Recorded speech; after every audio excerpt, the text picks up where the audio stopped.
Metroid Prime and The Legend of Zelda: The Wind Waker each took their respective franchises in unprecedented directions. A 3D Metroid game? A flooded Zelda game? Bonkers. There are tons of reasons why they were big deals at the time and are still loved today, but I want to talk specifically about an event that both games shared. As all the progress was building up to the finale, the player was forced to traverse the entire map collecting plot-relevant items before they could get to the final boss. That's like there's a whole bunch of stuff going on there, so let's break it down. I very recently wrapped up another playthrough of Metroid Prime while getting footage for an upcoming video, and I had this revelation that during the artifact little item hunt towards the end of the game, I wasn't really enjoying myself, and I kind of wanted to just examine what's going on there in that part of the game, as well as in the similar part in Wind Waker. But first, let's look at Metroid Prime. About 2/3 of the way into Metroid Prime, Samus learns that there's this place called the Impact Crater where the final bad thing is. After defeating this big jerk, Samus will have the equipment that she needs to take on the big bad at the place where they're totally at, because of course they are going to be at that place. When you get there, assuming you haven't been already, you'll be told that nope, you're not actually ready. You need these 12 special artifacts to solve this Chozo cipher thing first. Oh no, oh my god, why did that happen? Seriously, why? Progress in this game occurs pretty naturally. Everything's just kind of there for you to interact with at a consistent pace. You find things, you try to make them do things, but then you can't until you do a different thing, then you come back. There's always an upgrade you'll acquire down the line that makes Samus more powerful in some way, so you have that to look forward to. You're motivated by the gameplay. Every key to every door is gameplay related, and every key is usually like your arm cannon for whatever reason. No doors opened by the writing, except the impact craters. Just about everything points to this place being the final showdown, which it is. So now you're motivated by the prospect of a hard boss you totally know is coming, and of course, beating the game and everything. But suddenly, the plot gets in its own way by giving you a new door to open with the sort of key the game has placed literally zero value in up until now: a plot key.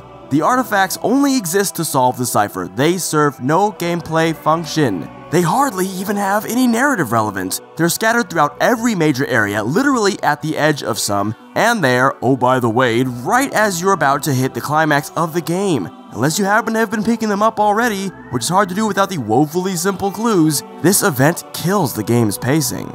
Nothing says a Metroid game can't be narratively driven. But this one isn't, so as a player, if you don't feel like these artifacts are important, it's because the game just sort of tells you that they are and doesn't really do anything to convince you of that fact.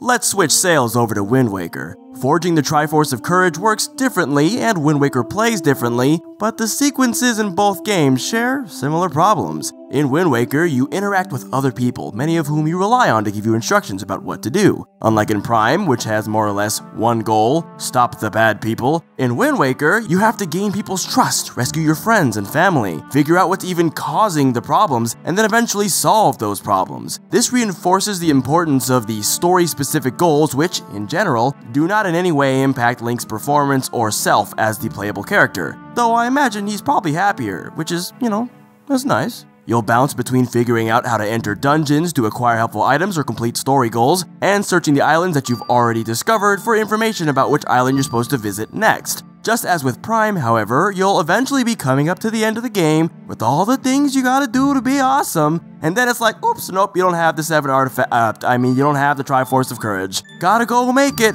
out of blocks. Like a really easy 7-piece Lego set, except all the pieces are scattered to the winds. Forging the Triforce of Courage is like solving 7 little puzzles in mini-dungeons, basically a microcosm of what you've been doing all game, that's just less intensive. But, just as with Metroid Prime, the Triforce of Courage doesn't actually really do anything other than give you entrance to the final boss fight. And it seems like, because it's a plot key, and the game successfully conveyed that plot is important, it'd be fine. But it's not. Every big plot key you've earned, every story moment, has had sufficient build-up. Saving Errol, the sages, entering the Tower of the Gods, all of it had some impact because you had to work at achieving those moments. Forging the Triforce of Courage isn't hard. It just takes a long time. And most of that is just because of traveling, even with the Ballad of the Gales. Now, I know that forging the Triforce of Courage was built into this sort of weird hodgepodge of quests because they couldn't fit 2 dungeons into the game, and I'm not going to discuss whether or not they should or shouldn't have because those dungeons exist in other games now. More importantly, I want to look at what is there. What are the benefits and detriments of what we received both in Metroid Prime and in Wind Waker?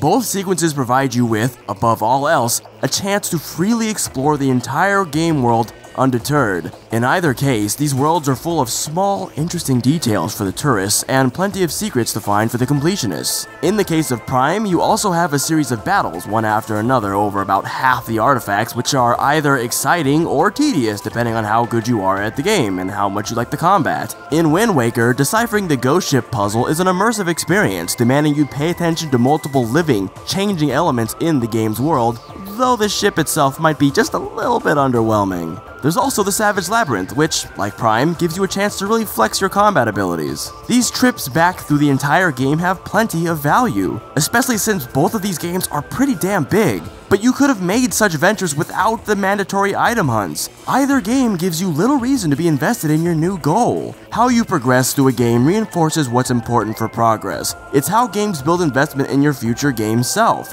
When you're given a task which doesn't clearly contribute to that self, or which obfuscates the impact of progress, the game straight up telling you that the task is important won't make it feel important, even though, because it's necessary, it is.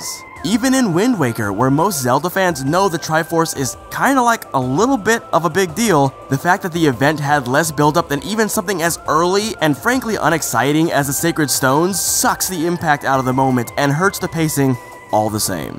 So, this was just a riff on 2 very small pieces of 2 very big games that I love and I think are well designed for the most part, and I just wanted to discuss what had happened in these 2 little moments, and maybe some of you out there have feelings or opinions about these moments in these games as well, so I'd love to hear from you guys, because I know that one of the biggest pieces of design is that it doesn't feel the same way to everybody. So feel free to sound off in the comments below. I want to know how you felt about those moments in these games, or if there's any other moments in other games that you think that I should examine, because I want to, and I will. And last but not least, thank you for watching. I hope you enjoyed this video because I enjoyed making it, and if you could share this with anyone else who you know has played either or both of these games and wants to sort of talk about this subject with you, or with other people, feel free to send it to them, because that's what these riffs are supposed to be about. Getting people to start talking about the smaller pieces of games that you maybe hated or loved, or didn't notice. So, my name is Todd, this has been Rated S Games, thanks for watching.